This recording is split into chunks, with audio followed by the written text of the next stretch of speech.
Thank you for joining the ISACA podcast. I'm Lisa Villanueva, IT Governance Professional Practices at ISACA, and I'm a principal there. Joining me today is a very special guest. He is founder of DEGI Incorporated, Guy Pearce. He's here to share with us his recently released ISACA Journal article entitled Beware the Traps of Data Governance and Data Management Practice. Guy, thank you for joining me today. Hello, Lisa. Hello, everyone. Thank you very much for that introduction, and thank you for the invitation. And I'm looking forward to this conversation. Oh, great. Well, Guy, for those who may not be aware of you and the good work that you've done and all the other podcasts that you've been you've been so kind to do with us, could you give us a little introduction about yourself? Yeah, sure. Thank you, Lisa. If you had to go back, I think the foundation of my career really was in computer science. Over the years, I've moved along into more of the business, the business side of things. I've been involved not only from a computing perspective, but I've also taken on roles as significant as being the CEO of a multinational financial services business.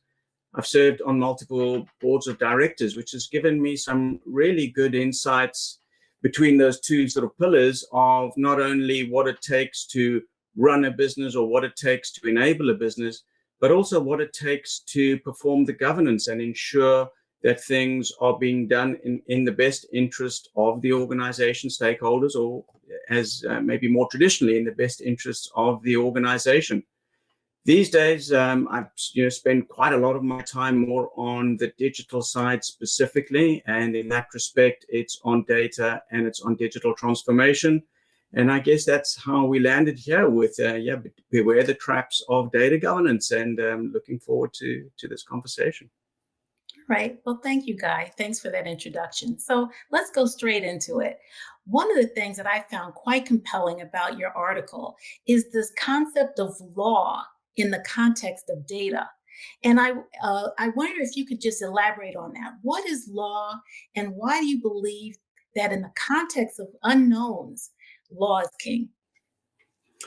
Thank you, Lisa. And in fact, that brings me to why I wrote the article in the first place. It really started with, there's so much focus these days on data-driven decision-making. And if you're not careful, you may think, well, that's the only form of decision-making that is possible or that really happens out there. And I felt, hang on, I need to just bring the other side of the picture back, into the equation. What are the kinds of things that decision-makers needed to do before this big data-driven decision-making focus? And before that, you had things like experience, you had things like gut feel, you had things like intuition. And these are the things that, that helped decision making. And one of the points that I really did want to make, having written the article, is it's not only about data-driven decision making.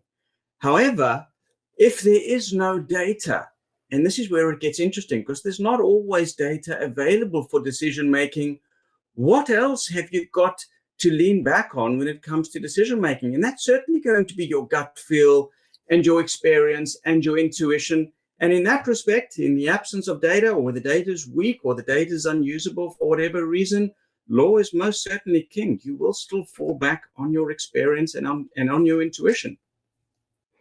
Absolutely. That's such an excellent, compelling way to look at it, that tribal knowledge and that intuition in particular, and how powerful they can be combined. But talk to us a little bit about what is hard data's relationship to law. Right. And in fact, they're not different. In fact, if you had to think about it that way, they're two sides of the same coin.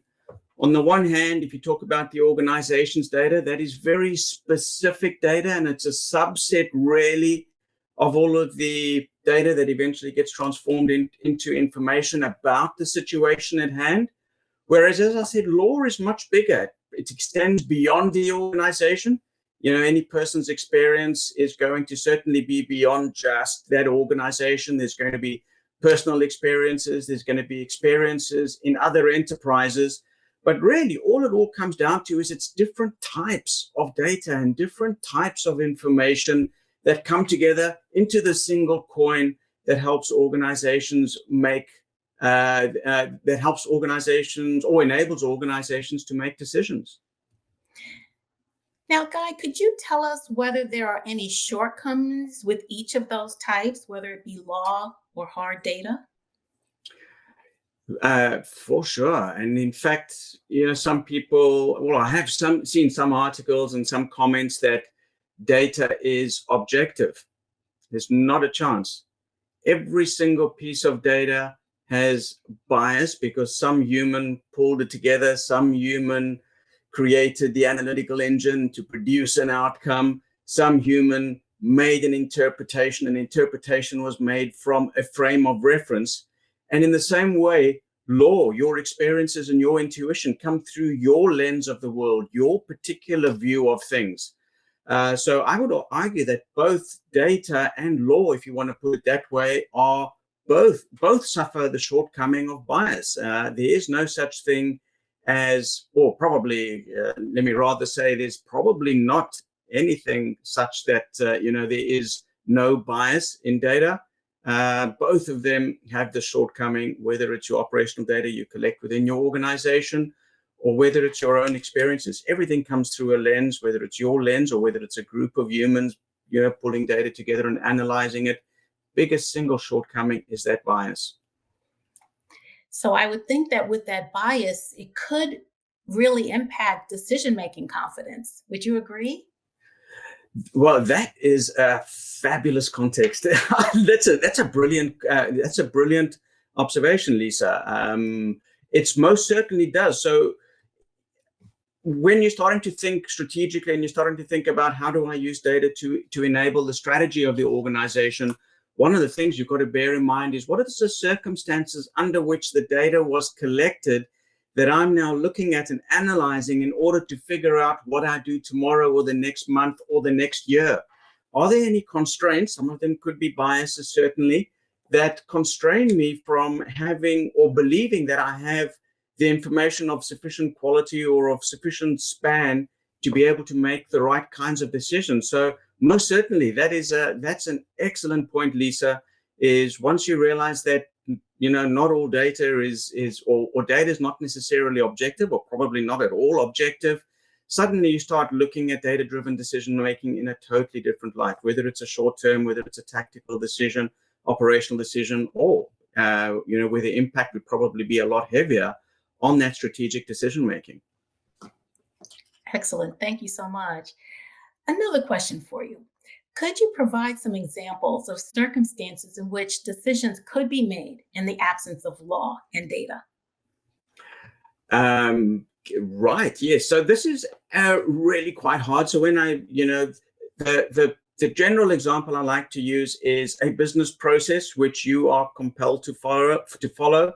So those would typically fall either in HR or finance, where there's a business process that's defined. You follow the process step by step. You do not deviate, because if you are, you're going to be hauled over the coals for some reason.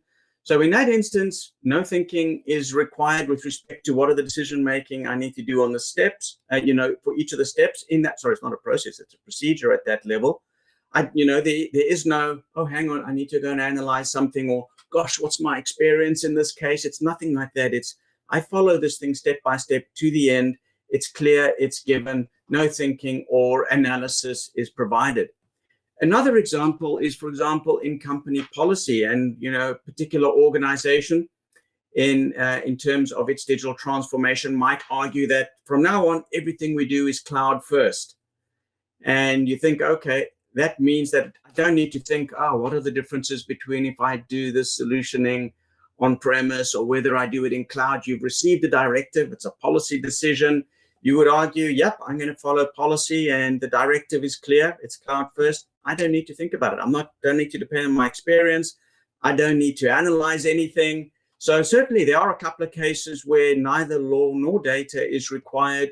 And it's usually in the case where you've got your organizational policies, processes, or procedures, standards even, Guidelines, you may certainly still have some law or experience that come to bear on whether a guideline would be followed.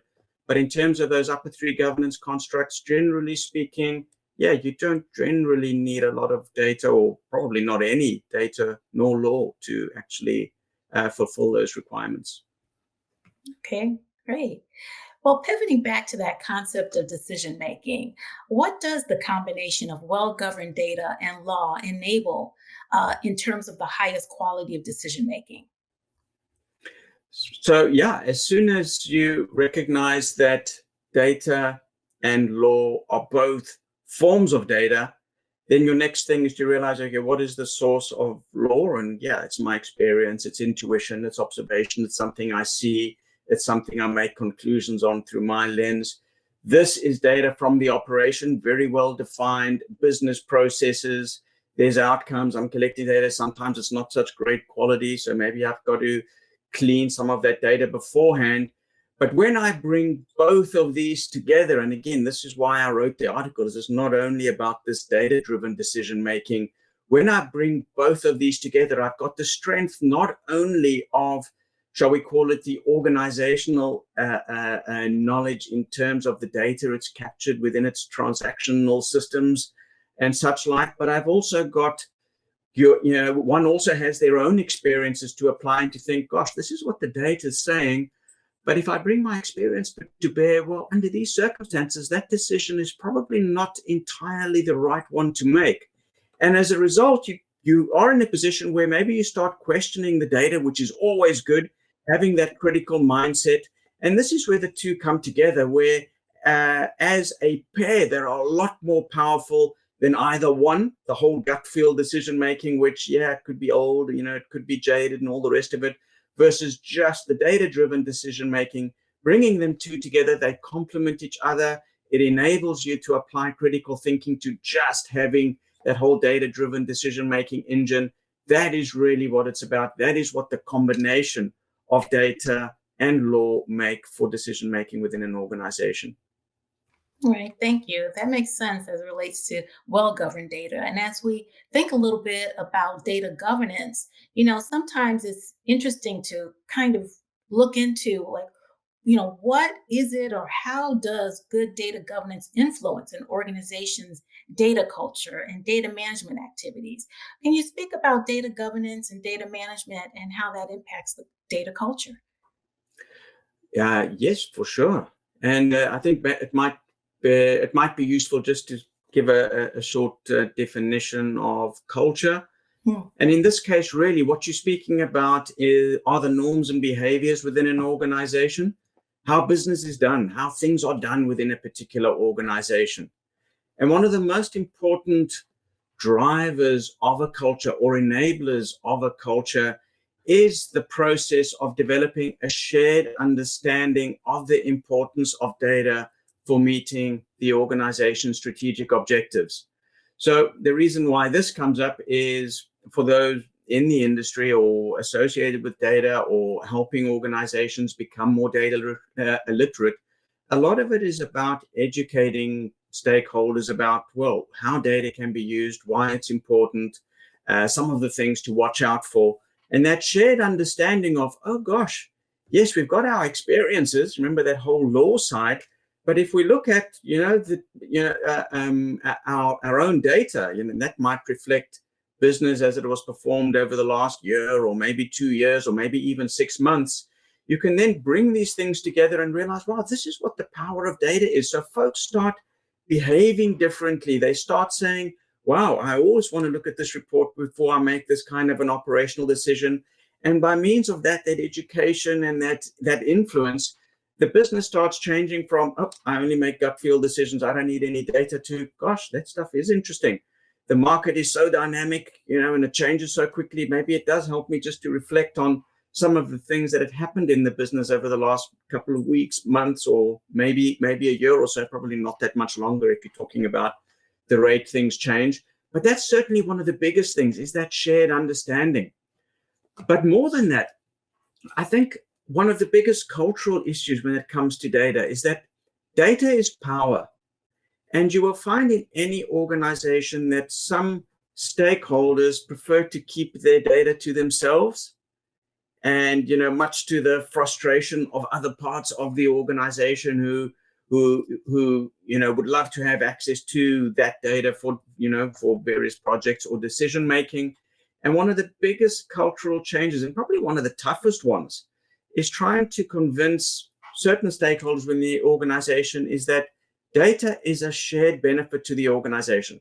You'll hear some folks say, speaking of data as an asset, yeah, it's used commonly. I don't really like the term. And one of them is, it's not really the organization's asset. The data really belongs to the customer or the client or such like. So I've got to, mentally, I've got a little bit of an issue just calling it just an asset for asset's sake, because asset normally comes with the word exploitation.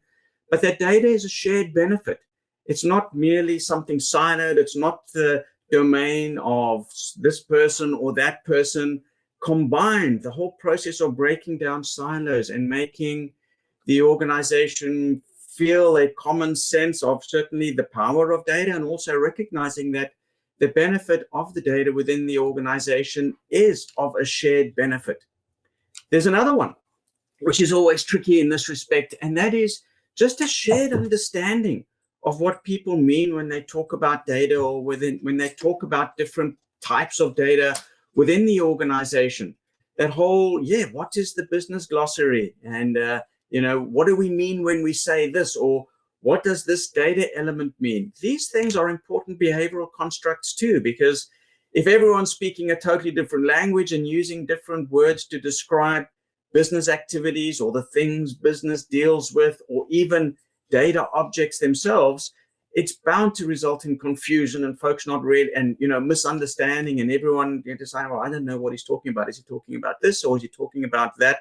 So certainly one of the biggest cultural matters is also helping to establish a shared understanding of certainly the business, not only the business and the business language, but also of the data that helps enable that business achieve its objectives.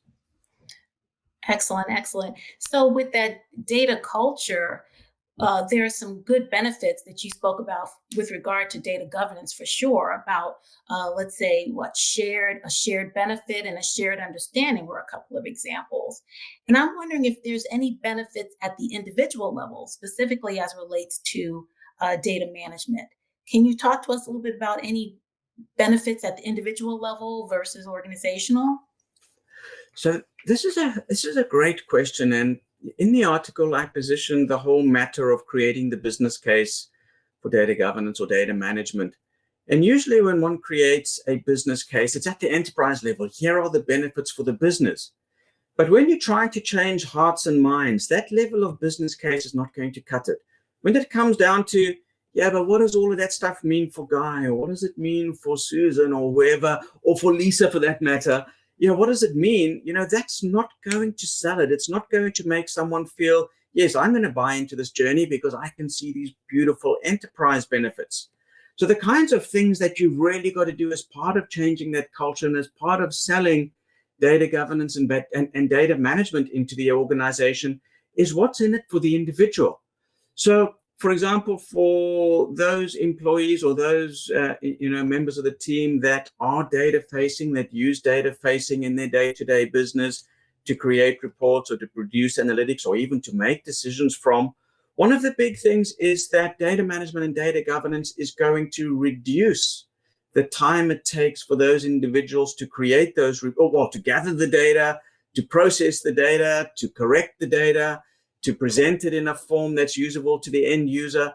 And that is one of the biggest benefits. In other words, that person is now no longer spending up to 80% of their time, incidentally, doing data wrangling or preparing data or cleaning. More of that user's attention can be on the high value, high profile kind of things that is, really all of that data cleansing and data wrangling is a thankless task. But you're now, as a result of your investments in data governance and data management, able to spend more time producing the high value outcomes. And when it comes to producing the high value outcomes, one of the key things to ask each individual and to find out what's in it for them and how you structure this conversation for them in particular is, What kinds of things are you as an individual struggling with from a data or information perspective that if data governance and data management could solve them for you, it would help you achieve your own objectives? And that's always an interesting conversation because everyone's got objectives. They're trying to achieve something. They want to be sure they qualify for their bonus at the end of the year or whatever it might be, or some other incentive. It's a key question to ask is, what does this do for you? And certainly one of the biggest benefits for most individuals, at least at the data processing level, is minimizing data wrangling, minimizing having to clean the data, minimizing having to organize the data in a way that makes sense in a report or for a piece of analytics. And those are potentially huge benefits because then that person is now focusing on the real value contributions of their role rather than this preparation stuff, which, as I said, is from all intents and purposes a pretty thankless task. Absolutely. And it sounds like those objectives could really also be goals of a good data governance program. And I'm wondering if you can give us some additional examples, perhaps some sub goals of data governance programs that help achieve the overarching goals to eliminate blind trust and misinterpretation of data. Right, yes. And that whole blind trust on the one hand and misinterpretation on the other, those were two of the big issues that come across in organizations, struggling to get to grips with their data environment. And certainly some examples of helping to resolve blind trust. So think about it. Lisa, you're a manager in a big organization and you're looking for a report on XYZ, and I give you this report. Your first thing, or maybe a couple of years ago, would be, yep, I'm going to make decisions. This is the information I need. I'm going to make a decision straight off this report. That's blind trust. But bringing back law and your experience and your judgment and interpretation, you might look and say, where did this data come from? How old is this data? How do I know that the data has been processed in such a way and all of these calculations on this report? How do I know these are valid? And that's one part, one really big part of it is how data governance as a discipline really starts to provide quality scores around, for example, the data that was used in the report. So I can see, it looks like all of the data that was used in this report is above 60% in various dimensions of quality on the one hand. On the other hand, another question would be from your side, Lisa, is you might say, how do I know this is an accurate reflection of what came out of the production systems? So another view that you could have is, okay, where did the data come from? Yes, it comes from this system. It's a production system, this one and this one. Fabulous. So the quality is right. I know where it comes from. I'm no longer just looking at this report with blind trust, or rather, you no longer looking at this report with blind trust. You've now got confidence that, yes, the information is of a quality I can use to make a decision. I know where the data comes from. I understand the calculations. There's an attestation score on this that says you've got, this report is 70% good for decision making. That removes blind trust completely, having those kind of metrics based on that report that you're viewing. On the misinterpretation side, so yeah, when we were talking about data culture, we were talking about a common language, a common understanding, not only of business terms used in the organization, but also of the data elements themselves. And one of those things are, and maybe this is a little bit of jargon, but a business glossary, where a glossary is just like a dictionary. It's this is a term, what does it mean? This is a term, what does it mean? In some cases, that glossary may highlight synonyms where an organization is okay with the fact that some things may have two words or phrases describing them, but at least you've got a central point where you can go and say, well, what do they mean when they say that? Here it is. This is published. It's an approved business glossary. There is no confusion. I know exactly what they're talking about now. There's also, in a similar sense, there's your data dictionary. And your data dictionary is a description of what individual data elements mean. So sometimes in the data world, you've got, at least in, shall we call them relational databases, which are 50 odd years old. So it's a 50-year-old technology, but you've got a column name, and that column name could be quite cryptic all by itself. So you're not really sure what's in that column. But if I've got a data dictionary, I can go and have a look and say, this data element, this is the meaning. It's an approved definition.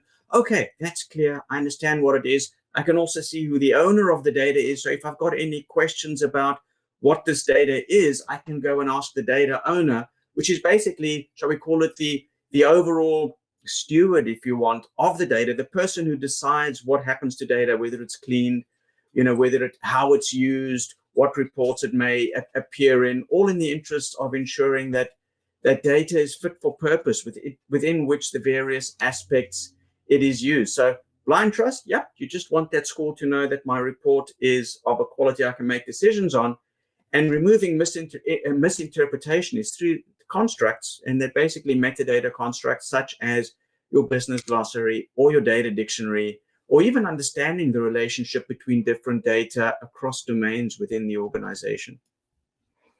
Oh, that's excellent. Excellent. It really gets me to thinking of a few things. You talked about trust and really quality being a key to that measure, and trying to avoid misinterpretation, having data stewards, ensuring that we have glossaries and data dictionaries. Those all really, in my mind, they start speaking to the level of data maturity.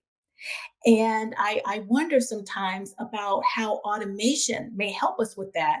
And perhaps also what are some of the major challenges with the automation of data as it relates to governance? Can you speak on that a bit?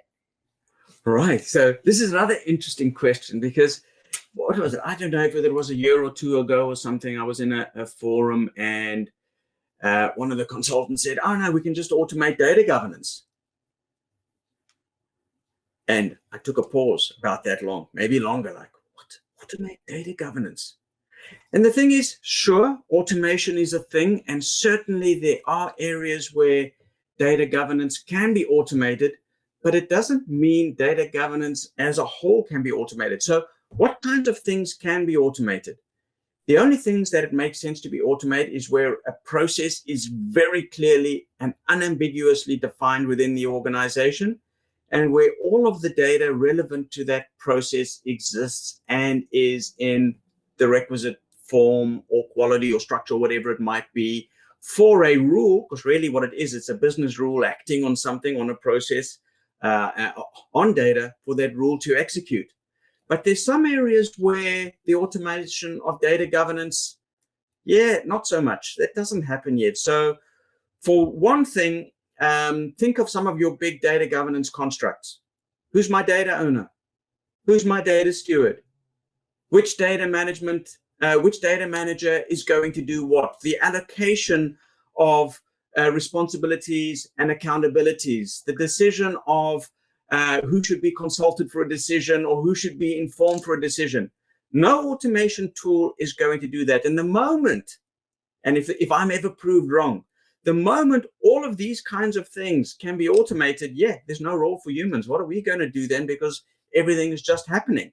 But there's another reason why I don't believe that data, that just to say, we just automate data governance. And that is where it's because assumptions, there are usually a set of assumptions behind a business rule or a business process. And in general, those rules or processes are not going to know whether those assumptions are upheld at the time that that process has been executed or that business rule has been executed. So a question is going to remain from an oversight perspective is, are the assumptions that I put in place as an organization before a business rule or a process, are they still valid? Or have they been violated? Because if they've been violated, I cannot execute against this business rule or this business process. Things are going to have changed. So, nope, cannot automate it fully. But there's more in the difference between responsibilities and accountabilities in governance. So while a process or a business rule can execute, that's the responsibility side of the question, that same business rule or process cannot be accountable to determine whether or not that execution has been done appropriately through the simple matter of the requirement that there's a segregation of duties between accountabilities and responsibilities. So a process can run, but there still needs to be another party that ensures that that process or business rule has been executed appropriately. For example, hey, are the assumptions still valid? So I cannot see yet, and I'm happy to be shown wrong, although then I'm really worried for what the role of humans are going forward. But no automation can fulfill the role of both responsibility and of accountability, because then that machine has taken, there's no more segregation of duty. So that's a violation of governance. And I mean, there's more, but yeah, there is a place for governance, but its scope is probably tiny compared to really what the span of data governance within an organization, particularly with respect to roles, responsibilities, with respect to segregation of duties, and with respect to the fact that, like I said, processes and things and business rules are defined, but there's a set of assumptions underlying them. How valid are those assumptions at the time of execution? Your basic automation engine is probably not going to have that logic, if it is logic, to be able to detect these things. Understood. So one of my last questions will be really, you talked about automation, and I would say it's somewhere on that continuum, right, of data governance and data management. Certainly, are there any specific subtleties that are worth noting with regard to sustainable data governance and data management practice that you'd like to our listeners to know about before we close for today?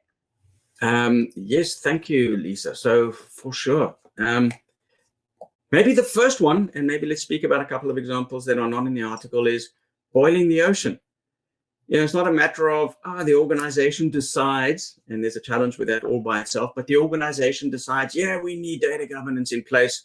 Off you go, create a data governance framework, create all the mechanisms, do everything. Boiling the ocean is not going to be successful.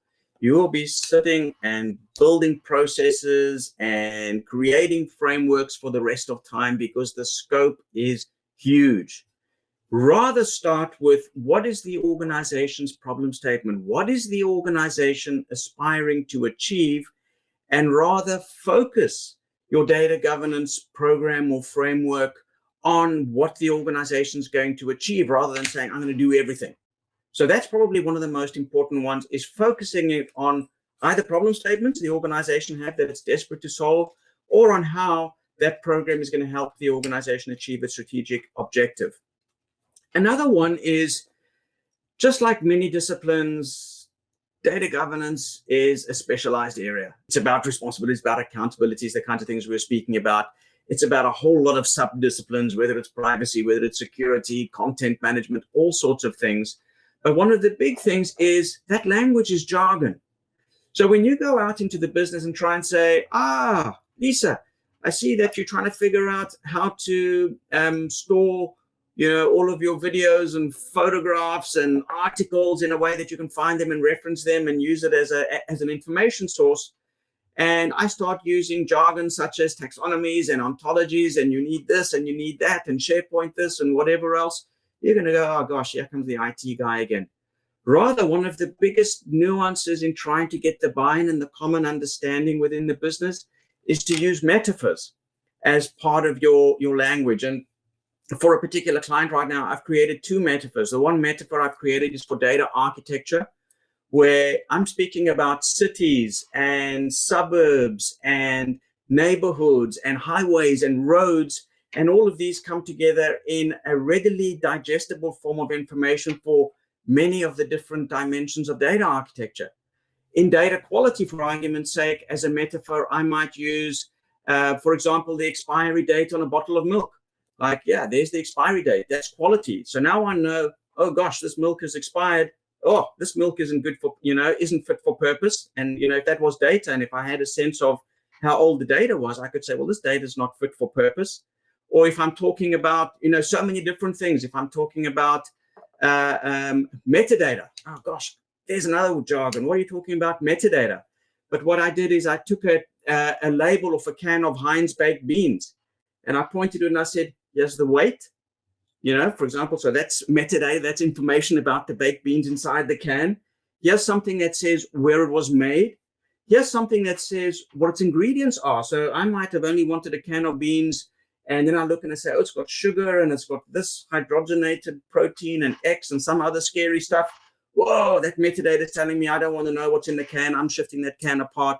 Sorry, maybe not Heinz. Heinz might be better quality, so maybe it's not about a brand, but no, I don't want that brand of baked beans. Let me look for another one. Oh, this doesn't have any funny stuff in it. It looks like it's just beans and tomato sauce. Yep, this is the one I'm taking. So all of these things, it's about building, it's about speaking about things in a language the organization understands. Steer away from jargon. Use the jargon within your technical teams, but as soon as you're engaging with business, if you're looking for buy-in, speak in a more commonly accessible language. Turn things into metaphors. Turn things in, this is like this, or that could be considered as something akin to that. Don't come up there and start using jargon. You will lose your audience. You will not get buy-in. And that's one of the biggest things is, the whole thing you're trying to do this for is to ensure that the organization has traction. There's many more. Old school versus new school, relational databases versus non-relational databases. There's centralization versus decentralization. Centralization is your monolithic architectures versus things like your data mesh and your data fabrics on the other side. There's also things such as in the old school, you'd create reports for your end users. In the new school, it's about end user empowerment and self-service. So lots of different things you need to think about that are subtleties. There's nothing textbook about data management. There are so many subtleties. Big thing, take it carefully, speak in the language that your business understands, start with a goal in mind. What are you trying to solve for? And think about the direction this is going in. There's too much, in my observation, thinking about really old school approaches to data. They might work, but there's a lot better alternatives out there these days. It's worth taking a walk through some of the newer technologies that enable an organization to leverage the data that it has at its disposal. Guy, thank you so much for those parting tips. I'm sure our listeners will benefit from it greatly. And as much as I hate to end this conversation, it's all the time we have for today. Guy, I want to thank you so much for being our guest today. It was a pleasure to talk with you. Thank you very much, Lisa. Thank you to ISACA. And of course, thank you to Jim in the background there. Let's not forget Jim. Thank you, everyone. Have a great Thank you, Jim. And for our listeners, if you are interested in reading Guy's full article, Beware the Traps of Data Governance and Data Management Practice, please click on the link in the description below. That's it for this episode. I'm Lisa Villanueva, and thanks everyone for tuning in.